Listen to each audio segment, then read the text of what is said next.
McNally, Corporal in the RAF. McNally! That's how you respond. McNally has sashayed his way through. One stretch and he'll score.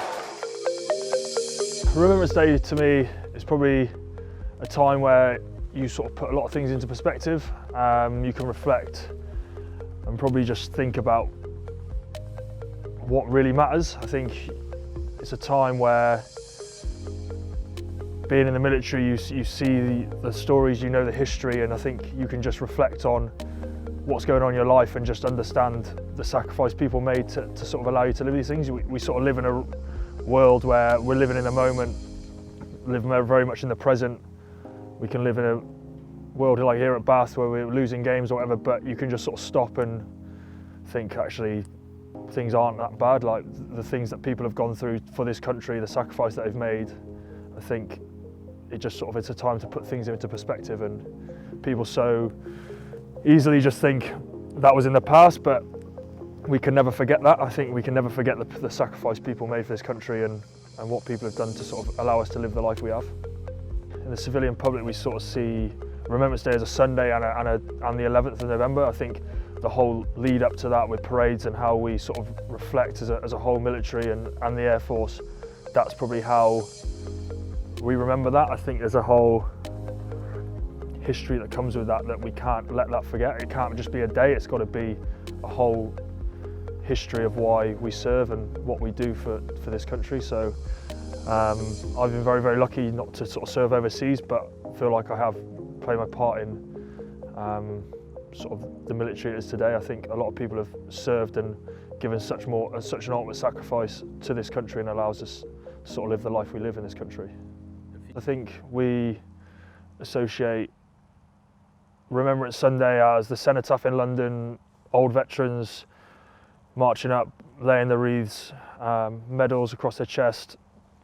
But I think now, as generations have moved on, we've got to remember and understand and reflect on the people that are currently serving.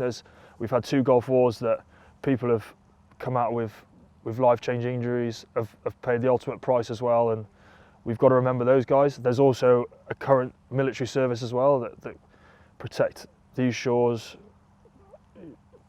keep peacetime all around the world, that we probably don't recognise as much as we should. I think it's just a moment where, in that time, that we just sort of respect and reflect on people that are currently serving as well.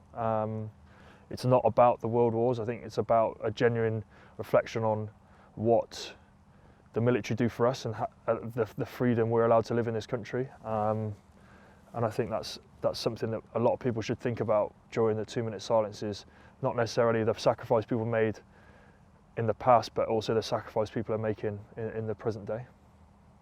I think it's just more a time to think how lucky I am to be able to do this. People join the military to sort of serve this country and have been to some pretty horrendous places in war times, and I think for the life I live in the military, it's been, like I said, pretty sheltered compared to a lot of these guys. I think I've played sport pretty much my entire military career, and I've been around guys that have sacrificed, not in terms of fatality, but in terms of life-changing injuries. I've seen people that are going to have to live with things for the rest of their lives because of the service they've given to this country and the sacrifice given to this country. So that's sort of the fuel I have, that I never want to waste what I do for this club and what I do for the military as the RAF. It's been a very, very different career that has probably mapped out differently to what I would have seen when I first joined, but for everything I've sort of grabbed every opportunity that's been given to me, and the RAF have allowed me to do that, and I'm extremely proud to be able to say I'm part of the Royal Air Force, to sort of stand shoulder to shoulder with a lot of guys in the military. Obviously I've had a very different military career, but just to be able to say that I'm in the same bracket as those guys is a very, very big honour.